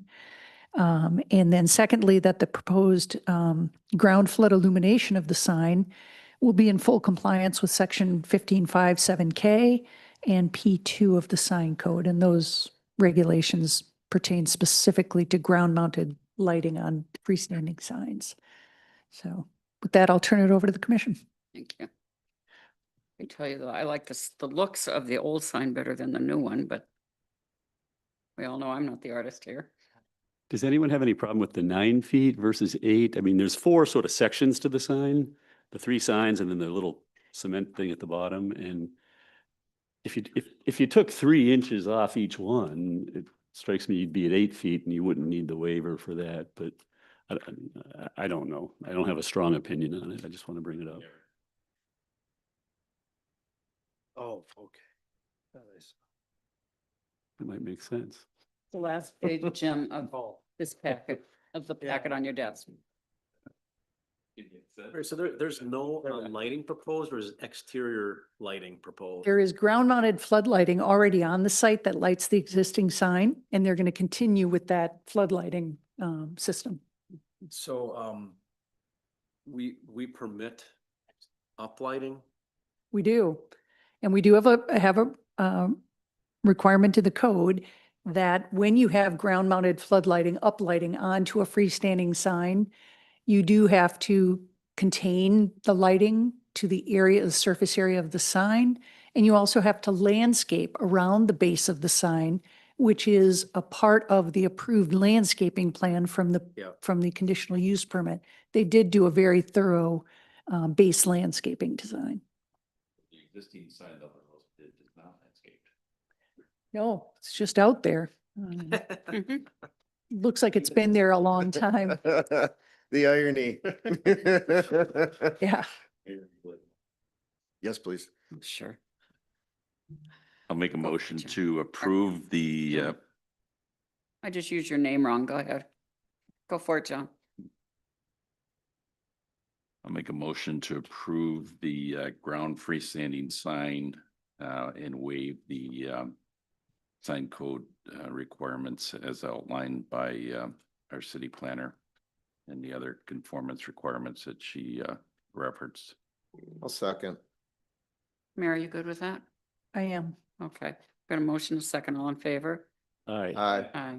Hey, And no one's opposed, so I think we're good to go. Thank you.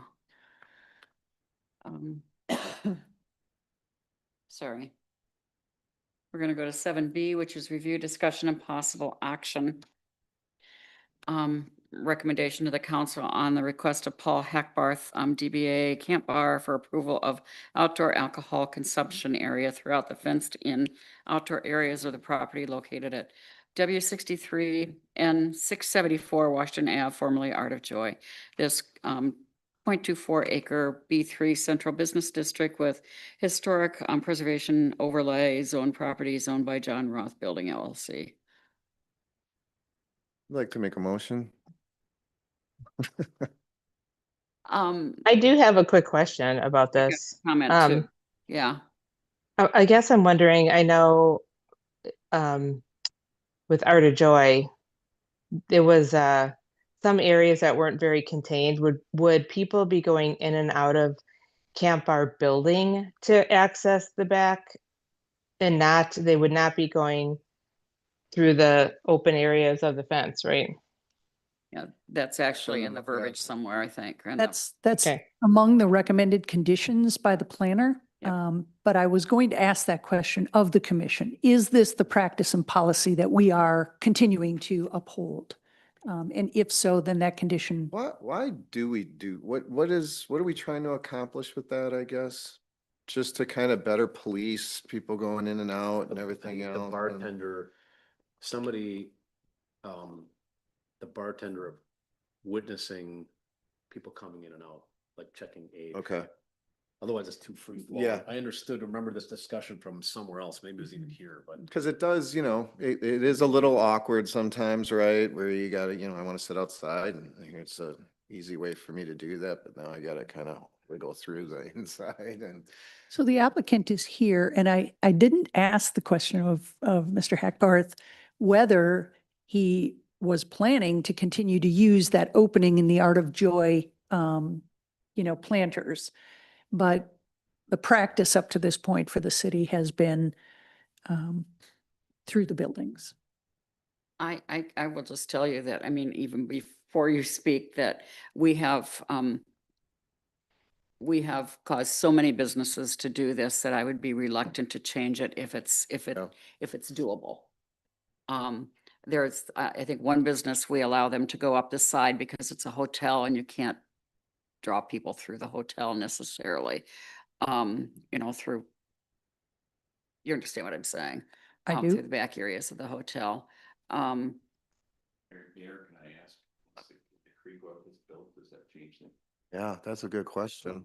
Well, if the creek walk, when the creek walk is built, I hope, it will, I think we'll be looking at all the access points back there, and that'll probably take some code, I would assume, I think it will. construction Yeah, as I well. think it will. So that'll be a, another conversation. I don't want to get off track and I want to hear Sorry. it from the applicant, but Oh, yeah, do we have a problem with this? With, let's say, is this an issue where these entries cause, let's say, concern where there's underage people entering these areas, that there's issues? Or people with beverages, Beverages alcoholic leaving. beverages walking out to the Is public that- street, I'm yeah. just I curious. think the police department originally asked for They that. asked- That's they what I actually paid. asked for this, And I okay. mean, years and years and years ago, it was when Weisler's first created an outdoor area, and I think that was the very first one. And the police department had some really stringent, But if you think about Weisler's, right, I mean, you could, that Yeah, does not, it's just the I'm opposite. not saying It's that's, just the opposite, right? but I'm not saying that's the best example. I'm only Yeah. telling you that that's how it started. That's just right from the parking lot, so you just. I think the department feels there's a purpose for this. And unless it really is too completely cumbersome, and then we talk about that. But I don't love, I'm sorry, Paul. No, you're fine. I don't Fine. love that access right off the street because it really is uncontrolled. Stillhouse has that access right off the street, but they cause people to go through the building because they really can't control it. It's more if there's a stroller or a wheelchair or something like that, that they use it. Yeah, no, absolutely. I mean, we have outdoor seating in all of our locations. They're all very different. The other communities that we are in don't have that requirement of going through the business. I don't have any problems with that. There's two forms of egress one out of the side and one out of the rear of the building. I just think sometimes, like you said, with a stroller, the wheelchair or something like that, that is harder to police. Also two people generally will just do whatever they find the path of least resistance. So you do your best as an establishment to enforce that. But I also feel training your servers, your bartenders, your staff, we are a family friendly location. We're not just a bar. I mean, we're like a Northwoods bar where you see mom, dad, grandma, grandpa, the kids, everyone hanging out. So that is going to be, it's going to be a very family friendly environment, especially outside. I feel people are looking for a place to bring their families, and going through the building is not a big deal. I think that's part of the experience. But I don't want to say go on record, but just say that people do generally find the path of least resistance. So we will do our best to police that, but also making sure people who need accommodations can use those other pathways as well. And certainly the people who need the accommodations, that's just Yeah. a given, a common sense. And if your staff is really telling people not to come in that way, your primary customers are, continued customers will probably get used to it. Yeah, I think I know they posting the don't. correct language, saying this is an accessible entrance or family entrance or something like that. I think that's Absolutely. important. Sign.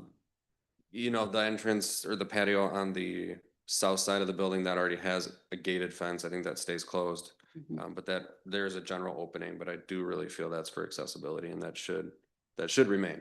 But I will tell you, just with our experience with our newest patio, which is pretty similar to the size and scope of this project, we have an outdoor bar in the back.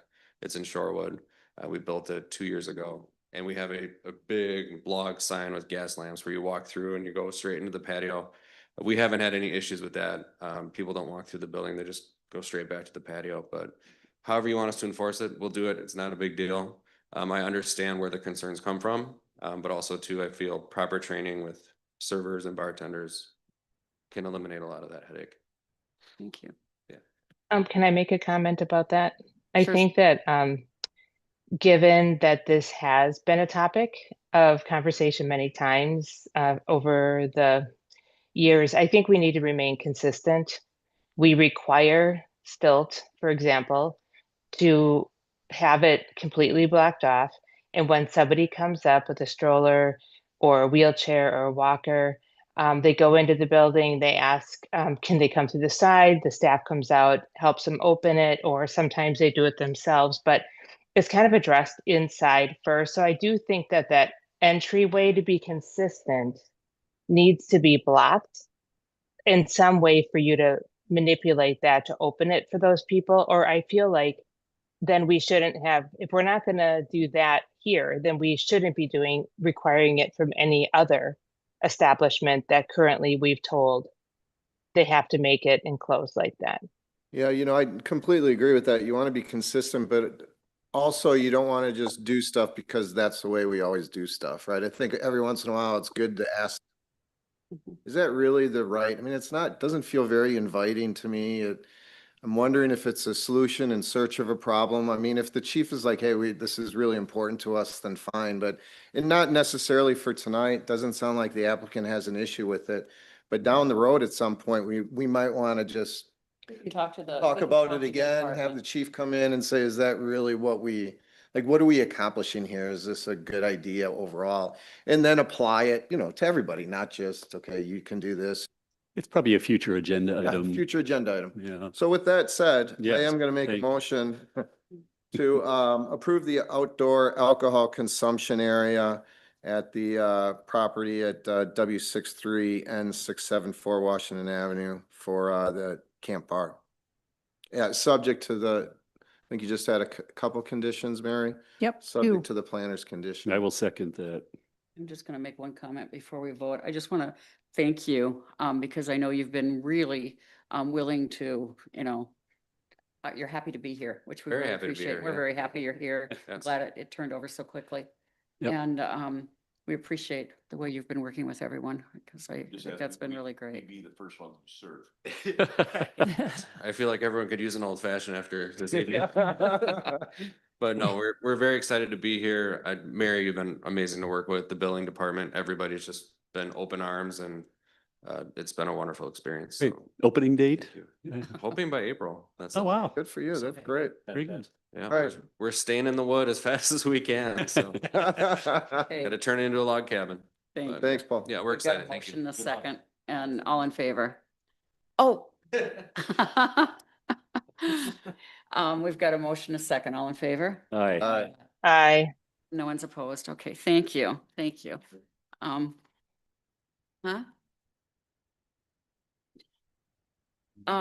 Okay, where are we? We're going to go to C, which is review, discussion, and possible action recommendation to the council regarding proposed changes to section 13-1-122 and creation of section 13-1-1225 as recommended by the site or by SARB. These changes relate to architectural review principles, standards, and procedures generally, and the architectural guidelines specific to all residential buildings. And Mary will take this. Sure. In my report, I kind of recited what discussions and material was ultimately made a part of the comprehensive plan update that was adopted back in October. And it talked about, in terms of our housing goals, wanting to establish clear code-based provisions intended to preserve and improve the integrity of existing residential neighborhoods. Require architectural theme and design detail information to be made a part of all new housing development applications, as might ensure that certain unique architectural and building site design characteristics of historic Cedarburg continue to be referenced going forward. On the tail of that, the SARB was created. And in the purpose statement for the Site and Architectural Review Board, at the very bottom of that paragraph, it says the board shall periodically review and consider the design and architectural standards of the city code and recommend changes if and as needed to the Plan Commission. And I think the message of the comp plan and the intentions with respect to housing was pursuing excellence in the outcomes of neighborhoods, homes individually, that kind of thing. So to that end, the SARB has started by looking through the architectural standards and requirements of other communities who seem to do this rather effectively. Some in the area, some not in the area. But they resolved to kind of reach this set of conditions that are in front of you, section 13-1-122, and then adding a division 0.5 that would be architectural guidelines specific to all residential buildings. So this would be residential only. And I'm hoping that you read through them and have some thoughts about you know, to what end these help improve our outcomes. And there are myriad other implications to every one of them too. So we've talked a lot about, gee, what can we do to make homes affordable these days? Certainly, the more you pile on in terms of design requirements, the more expense there is related to those housing developments. But realistically, when we've said, let's try to make things affordable, it's usually been in the context of density of development, not in terms of compromising design detail to get to that end. And furthermore, we really aren't talking about developing, we have not identified locations specifically targeted for and supplemented to accomplish affordable housing, true affordable housing by the definition of affordable housing. We've talked about, wanting to accomplish some range of affordability, but we haven't talked about compromising design. So that's my launch into, just kind of going through these different standards. So the architectural guidelines, and what's important in this list is to know that there are words like shall and must, which are regulations. And then there are words like encouraged, recommended. Those are guidelines, right? So understand that those have different implications in terms of the review and the enforcement of these things. So just kind of starting all elevations of the principal structure, or have you already read through them? And do you already have kind of a summary of issues and concerns, questions, advice, additions, changes? Would you like to just go through them one at a time and you tell me what you think? We're not to debate each one. Well, I get, it's 8:45. There's no rush for this. We could either dig into it deeper at a later meeting, or if no one has any trouble with it. Over the weekend, but. Are there any broad, kind of generalized statements of feedback? And I will say there is maybe some measure of heat behind this, to the extent that we are now processing new development plans and proposals. And we are at the point where they're going to be submitting for architectural covenants review and approval. And we want to make sure that we don't find ourselves slow rolling this task, so much so that, really the new housing comes and goes, and we sort of missed our opportunity to achieve that excellent outcome. This helps hone in Yep. SARB, so it's not a variety of different opinions coming forward to us, Right. but it's a more structured recommendation coming forward to us based on something that we've agreed to. Mm-hmm. So SARB be looking at every new residential building permit?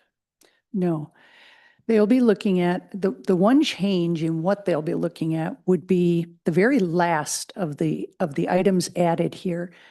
And that is to say that anytime an existing home is going to be modified to the extent there is an addition of 25% or more of the square footage of that house, then it will be treated like an infill house plan. Now this plan will be elevated to SARB for review, consideration, recommendation, and taken to the Plan Commission for final action. And the reason for that is, if you do a complete tear down in one of our charming older neighborhoods, if you do a complete tear down, you then have an infill lot. And we treat infill lots with care. We require that they go through the architectural plan review and approval process. If you knock off, if you want to stick a second story onto one of these old post-wars down along Madison Avenue, for instance, it might be double the size of the building. It might be completely out of scale with the surrounding homes, that sort of thing. So this condition would trigger a review and approval as if it were an infill project. 25% or more addition to the square footage, you will come to SARB and Plan Commission will make a final decision. And all new residential buildings will go through SARB? All new residential buildings will, either through covenants, through their private covenants and restrictions, have to reflect all of these standards and guidelines, regulations and guidelines in their covenants. And then those have to be reviewed. Every time a house plan comes in, the building inspector and planner are going to sit down. We're going to go through this little punch list. If we can't find our way clear to approve it, we could kick it out. But for the most part, I think we're pretty good at just working with people to try and get to the sweet spot where you're So then accomplishing you and these the building things. inspector are looking at every house plan to ensure compliance with these guidelines. Right, These are intended to give you more. exactly. Wherewithal. Whatever you want to call it, Yeah. structure and Yeah. detailer. Yep. And Yep. you and I have history on a house from many, many years ago that went through this, and we would have shortened up the number of meetings by 90% had we had something like this at that point in time, because there was a lot of going back and forth and trying to determine what would work. It was a very small house in a very small neighborhood that became very large. Okay. So can we replay the movie as the example, the one on Bridge Street that was technically an infill because that was torn down? Yeah. But those drawings never came through the plan commission, correct? They did come through. Oh, they did? Yep. I They missed went. that meeting then. Okay. Yep. First of all, they were heavily scrutinized and really improved, dramatically improved at the time Adam Volz was still on the Yeah. plan commission, and Adam and Sig were reviewing. John, you may not agree with that. That was an improvement. It was. I think you guys reviewed them independently. I don't think we did. We can't, it can't. But it would have come back here. It did come back. It did, here. it definitely Okay, came back. I mean, I no just want problem. to understand. I went back to Mary. We're a not going to couple come weeks back to your ago. house again. We're not going to do that, you know that. This might not, yeah, I might need to come by. Mary, is this more work now, more review? This is gonna make it easier in the end though, isn't it? It is more review, but it gets us to that desired outcome, excellent outcomes in our building architecture. More review, but clearer path to. Yeah. Yep. The shalls and the musts are pretty easy, and the should and encouraged are intended to be, malleable, workable, statements of intent that you recognize that they have to be flexible because there are so many different styles of architecture, and not every porch is going to be a 10 by 10. It might be, significantly less than that, but suitable for the architectural style of the home, that kind of thing. So, yeah. What, you studied other cities, what other cities go to this extent? Well, some other cities go to the extent of requiring every single house plan to go before the Site and Architectural Review Board, period. So that's kind of the highest extent.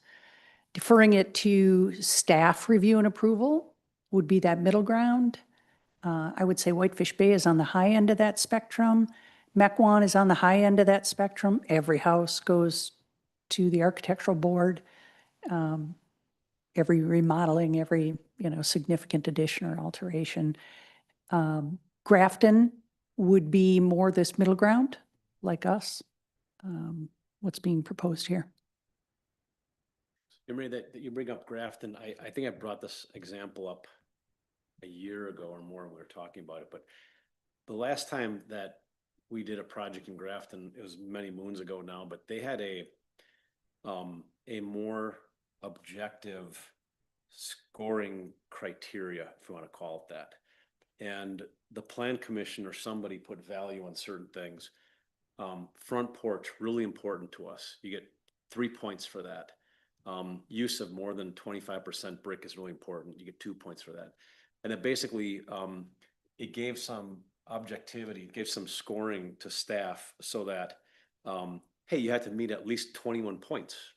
And that meant that you had to either add shutters or a dormer, or you had to do something. So that wasn't just completely like, because what you guys are doing may be different than, let's say, 10 years from now. So, there's at least some consistency. And then it allowed the plan commission to value certain, characteristics and emphasize them, which I thought was kind of cool. So we did a project, just kind of, you looked at each one and you self-evaluate. You got 3, and you need to add something. Let's add something, because you need a couple more points, And I thought that was, I don't know, I thought that was nice just because it added a level of consistency and kind of, you know, some objective measure to it. I don't know if they still do that. I don't think they do. I didn't see that in their Pick it up. I code. thought it was pretty effective. Yeah. The one thing that Mary and I had talked about and a few others was I struggle with what landmark commission's requirements are, what the SARB requirements are, planning commission and on up, and I lived in the spreadsheet world as you're speaking, and I asked for a spreadsheet just to say, you know, give me these columns of responsibility with the check marks. Because I still struggle with, you know, that points of responsibility in the context of revisiting the movie on, say, the coffee place up here. You know, to me, it looks like it's a comics box that fell off the truck. You know, and what I'm hearing now, the SRB is not going to review that, or they're not going to have standards about that, or explain how that would go. What did I just miss? For What, what? what are you talking about? The what's the coffee place up here that just got built? Oh, Duncan. Dunkin' Donuts. Thank Okay. you. Yeah, so SRB is going to review the Dunkin' Donuts or the Taco Bell, right? They're still going to do that, correct? They are. But the standards aren't necessarily outlined like they are in a residential context. They are in this section of the code, site plan review principles and standards. And we have the architectural review principles and standards. It goes through and it talks about, you know, how to apply all of these standards. On the commercial also. And it goes into all the commercial, Thank you. details. Okay. But it doesn't go into this kind of detail. Or for instance, talk about street facing facades of a building in the Or metal MP stuff. district, having to have, Yeah. some glass windows or Face- glass doors or, features that break up the architectural elevation. So that will be coming. I think this was prioritized just because we Houses. were expecting, probably to see an uptick in actual development and building.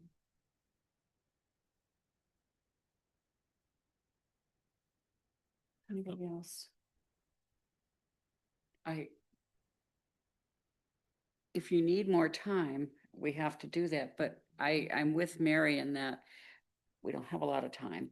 Well, let me ask this. I mean, I don't have a real strong opinion on this. Do you think this is a good idea, Mary? Do you think this is going to help you do your job more efficiently and effectively? I will say that,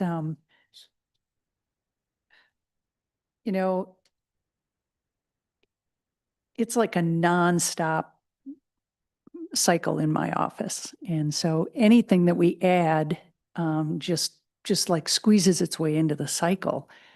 And that makes me a little bit nervous, but does it go to the ends of getting us an improvement in excellence of outcomes? Yes, I think it does. Yeah. Do you think applicants, do you have an opinion as to whether or not applicants would appreciate this level of detail in terms of what's expected of them? I do. Okay. I do. There will be reluctance in some cases. Some applicants will be, will find it, it's going to add additional cost if I have to put a front porch on my house. And not every house is going to lend itself to a front porch, but those that do should put them on. And yes, it comes at a cost. What I'm thrilled about is it says that if you have a forward facing garage, it has to be 6 feet behind the main elevation. I think that'll accomplish 90% of it. Which you and Adam talked about, right? Well, unless there's objection, I think what I'm hearing is let's approve it and we can tinker with it if we need to I down think the road. that's Is that where what I am. is that what we're hearing? I would really, thank you for taking that. I would really like to do that Okay. because I think we need to keep moving on this. So then this will have to be put into, I pretty much drafted it in ordinance format, but Yeah. this will have to be advanced then to the council for. I'll make a motion to recommend approval to the Common Council, what's listed here in the agenda. I'll second that. Okay, we got a motion, a second. Good to vote? All in favor? Aye. Aye. Thank you. No one's opposed. Thank you. Wonderful. Mary, that's a lot of time and energy. Thank you very much. Thanks, Barry. Good stuff. And SARB It was was, involved. you know, it was a result of everything that you've been hearing, working with everybody over the last year and a half. So Who staffs SARB? she does, Mhm. and, or, I'm just saying, like, as far as this, you know, that's an incredible, you know, amount of time and energy to keep doing this. That's huge. Yeah. yeah, you don't talk to her the week well, you know, I shouldn't say that. You. Packet make- weeks. You make certain that you focus in and speak exactly what you need to speak about, because she's really got a lot on her plate, or the week before SARB and Plan Commission. So, yes, never don't talk to her. That's not what I meant. Right. She always answers the phone. Comments and suggestions or announcements from Plan Commissioners? Anybody? And the mayor doesn't have anything. Madam Mayor, I move to adjourn. Second. Thank you, Chad. Okay, we've got a motion, a second. All in favor? Aye. Aye. Thank you. Thanks, Sherry, for being on there. Yeah, thank you guys. It's a lot easier. Heather? Lifestyle. Good. Your highlights, the answer, and it's sometimes, it's today.